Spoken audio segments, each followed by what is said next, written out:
அன்பானவர்களே, மறுபடியும் உங்களை சந்திப்பதில் நான் மிக்க மகிழ்ச்சி அடைகிறேன். இந்த நாளில் தந்தையை பற்றி நாம் சிந்திக்க இருக்கிறோம். தந்தை என்று யோசிக்கும்போது அவருடைய பாசம், பந்தம் எல்லாமே வித்தியாசமானது. எனது தந்தை என்னை கஷ்டப்பட்டு படிக்க வைத்தார் என்று சொல்லி நான் தாராளமாக சொல்லலாம்.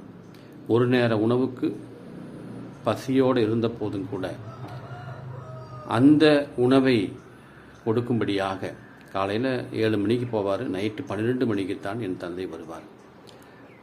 வேலைக்கு சென்று அவர்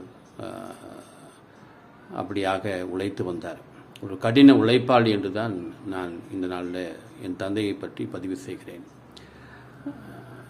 நான் ஒரு தந்தையாக நான் இந்த நாளில் பிரவேசிக்கும் பொழுது நான் மிக்க மகிழ்ச்சி அடைகிறேன்.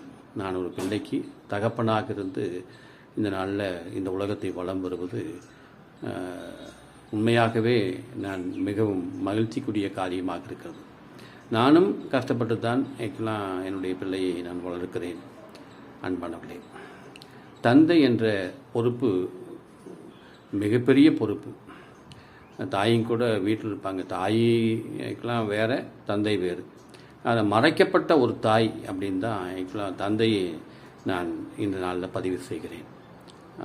உலகத்தில் இருக்கிற எல்லா தந்தைகளுக்கும் நான் ஒன்று சொல்வேனானால், நல்ல தந்தைகளாக, முன்மாதிரிகளாக. பணத்தை சேர்த்து வைக்கிறீங்களோ, இல்லை பொருளை சேர்த்து வைக்கிறீங்களோ, சொத்தை சேர்த்து வைக்கிறீங்களோ, அதெல்லாம் 2வது 3வது.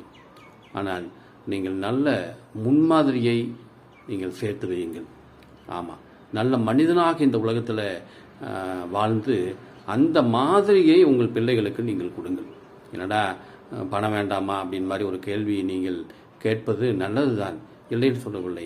அதைவிட பணத்தை நாம் சேர்க்க வேண்டும், பொருளை நாம் சேர்க்க வேண்டும், வீட்டை நாம் கட்ட வேண்டும், எல்லாம் ஓகே தான். எல்லாவற்றுக்கும் மேலாக நாம் ஒரு நல்ல முன்மாதிரியாக, நல்ல தந்தையாக இருந்து இந்த உலகத்திலே வலம் வர உங்களை நான் வாழ்த்துகிறேன். தேங்க்யூ.